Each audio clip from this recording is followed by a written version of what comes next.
The next person we'd like to bring up is Peggy Baker. It's an honor to introduce her. Peggy is the founder and president of Operation First Response, which was founded in the Commonwealth of Virginia in 2004. Becoming a military mom after 9/11 is the driving force behind her passion, enabling the profound sacrifices made by our military to be forefront in the mission of OFR. Operation First Response is a nationwide 501c3 nonprofit that serves our nation's wounded heroes, disabled veterans, and their families with emergency financial needs. Services are provided from the onset of injury throughout the recovery period along their journey from military life into the civilian world. Financial aid varies as each case is based on individual needs, ranging from rent, utilities, vehicle payments, groceries, clothing, and travel expenses. The organization has served over 13,000 families with emergency needs and continues to grow and expand with the ever-increasing needs of the military families of our wounded, injured, and critically ill. Please welcome Peggy Baker.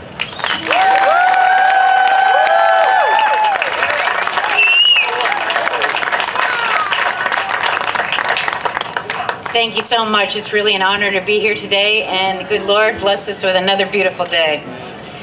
On September 8th, 2014, OFR celebrated its 10th year. Because of days like today and people like all of you, we have served over 13,000 families with emergency financial aid. That's amazing.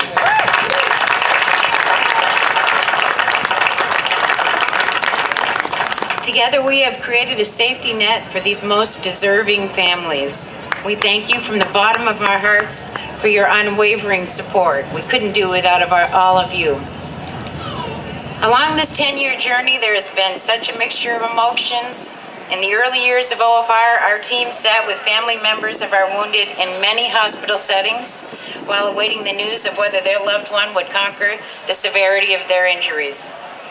We held them when the news was not good, and we rejoiced with them when hope shined through.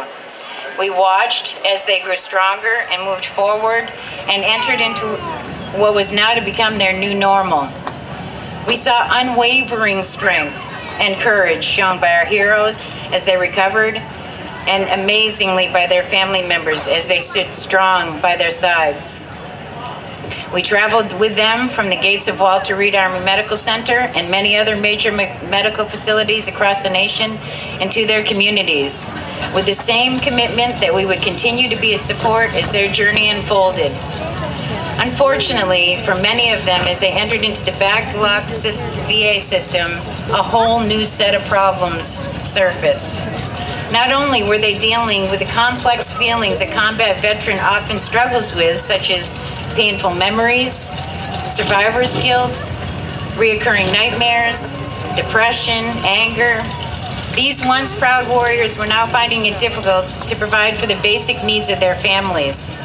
For many, these issues had led to alcohol and substance abuse, unemployment, criminal activities, divorce, and in severe situations, suicide.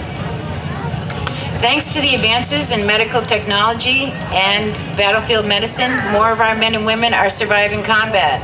However, once home, they are struggling with the wounds of battle, both visible and invisible, which can contribute to the risk of suicide. The suicide rate among our warriors has reached unprecedented numbers. In 2013, statistics show that U.S. military suicides exceeded combat deaths from Iraq and Afghanistan. This is a daunting fact, and we should all get involved in the fight. We need to work side by side with the veterans initiatives to ensure the successful transition of our nation's warriors. If you are in contact with a veteran that you are concerned about, you need to ask the hard questions. You need to stop and listen and care for that person by taking action and finding them the help that they need. You never know what kind of impact you might have just by being there for them. We need to make sure that our warriors understand that seeking help is a sign of strength and not weakness. It takes courage to ask for help. The heartbreaking reality of suicide is that it is a permanent solution to a temporary issue, and it only leaves a trail of broken hearts. One of our heroes once referred to us, to the OFR team, as a QRF, and for those of you who are in the military, you'll know what that is, but for those of you who aren't, it's a quick reaction force, which is a military unit capable of rapid response to any type of emergency. And then we had a commander who had sent several of his men to us for assistance, and he referred to us as a force multiplier. As the recipients of their sacrifices, we all need to become a quick reaction force, because the ripple effect from the loss of our warriors will weigh heavy on our hearts forever and span generations. We can count on them to protect and preserve the freedoms we hold dear, and we can send them to foreign soils to keep the battle from the homeland.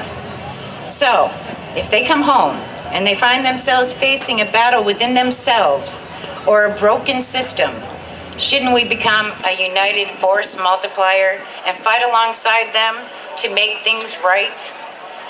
If we make enough noise, we will make the changes that need to be done to ensure that our warriors know that their sacrifices are seen and appreciated. For 14 long years, we have been a nation at war, repeated deployments, sustained exposure to combat, and the tragedies of war have brought stresses and strains on our troops and on their families back home. Our warriors are tough, smart, and courageous. They make huge sacrifices to keep our families safe, and we owe them all a debt of gratitude for their service.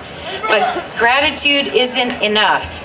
We must do more to protect our men and women in uniform who devote their lives to serve our country. And I thank all of you for being part of the team that put words into actions and makes a difference in their lives. Thank you.